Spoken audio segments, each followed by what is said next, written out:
The truth is, no one on the 9 to 5 is your friends. This is something a lot of people don't understand. The workplace is a place to do business. It's not really a place where you're going there to have friends. You might have colleagues and people you know and familiar with, people you interact with, have conversations with. But at the end of the day, your job is a place to just go to work and go home. I find that a lot of times we go to these jobs and we're trying to be friends with everybody, and then you get into the drama, the he said, she said. You have coworkers that snitch, coworkers that will report you to management, supervisors. You got the teacher pets on the job. You got all different types of situations. And what I suggest is that when you're on the 9 to 5, because it could be a very, very challenging environment, trust and believe that, you have to be the kind of person that when you go to work, right, you're going there just to do your job. You're not going there to talk about your family business. You're not going there to talk about nothing.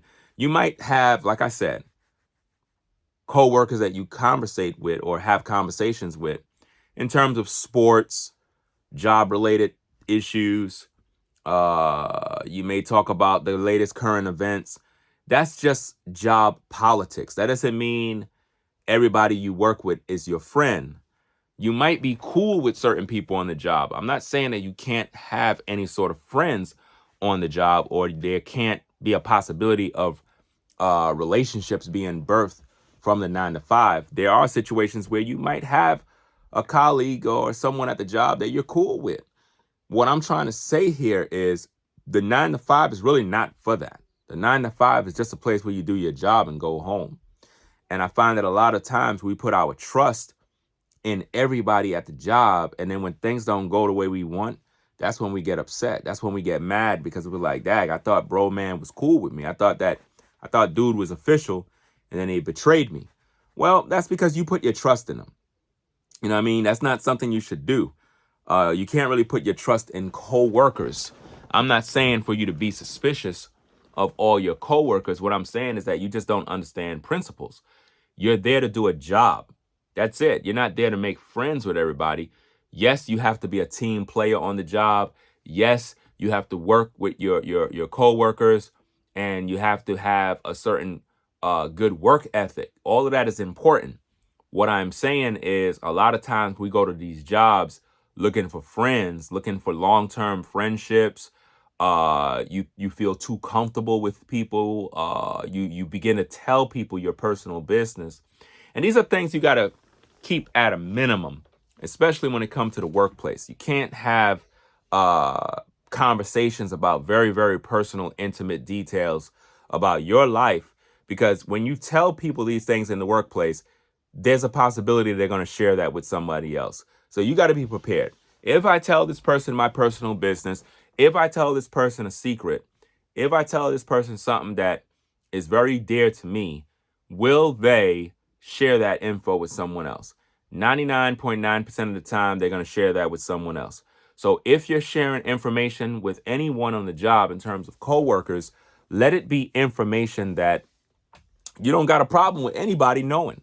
You don't got a problem with the info coming out. You don't got a problem if people talk about you. Why? Because the information is not really valuable info. It's like, it's just basic. You don't care who knows. It's one of them type of things where it's like, if I was having a conversation with someone and there's someone right next to us sitting down, I don't mind them listening in on my conversation because it's not really that important in terms of secret information that is very personal and dear to me.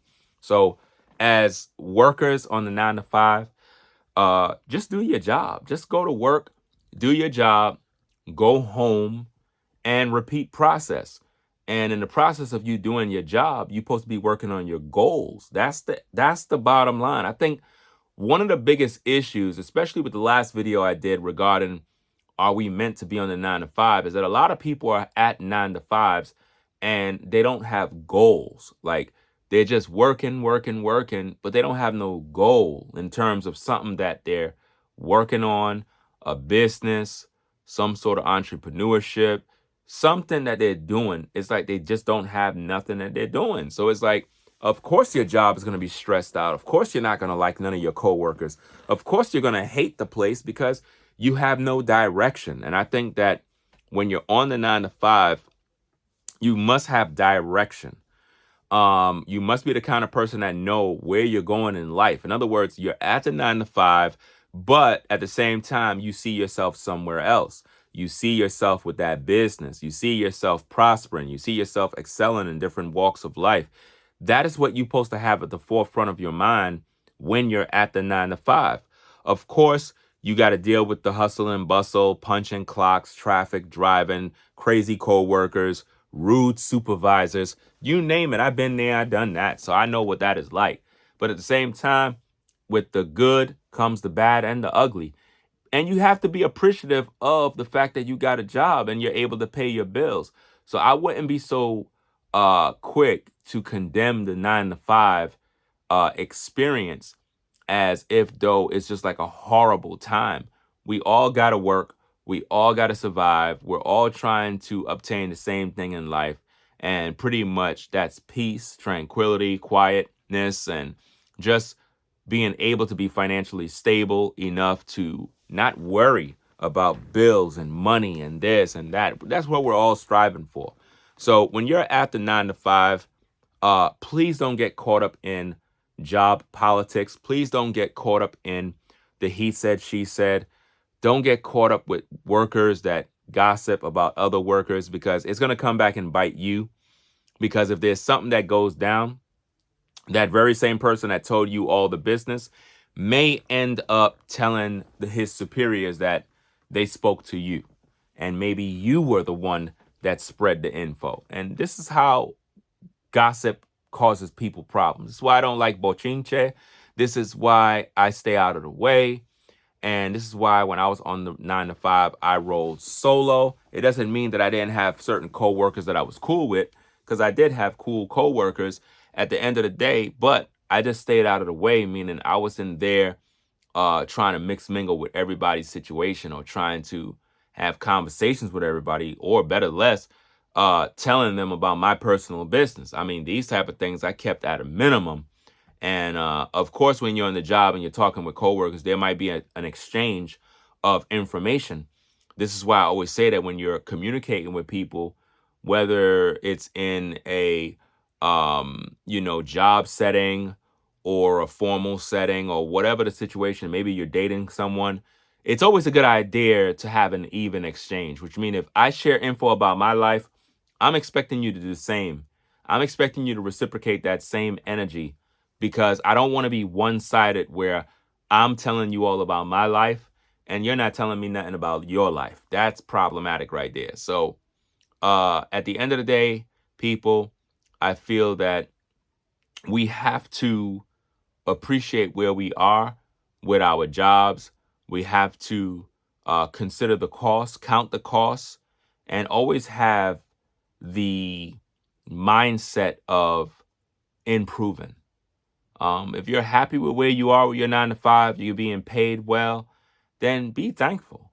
You know what I mean? If you're not happy with where you are and you feel underpaid, underappreciated, then it's time for you to do some soul searching and realize it's time to move on. But when you move on, make sure that you have something to fall on, because the last thing you want to do is fall on the ground head first. That's not what you want to do. You want to have a safety net of at least some savings where you can take a break from the job and kind of find what you want to do, what makes you happy. What is it you want to do that would alleviate this stress that you're dealing with? It's just something that you have to ponder and think about, fam. So, hey, we'll catch you in the next video. Y'all be safe out there. Make sure you rate, comment, and subscribe. I'm out. Peace.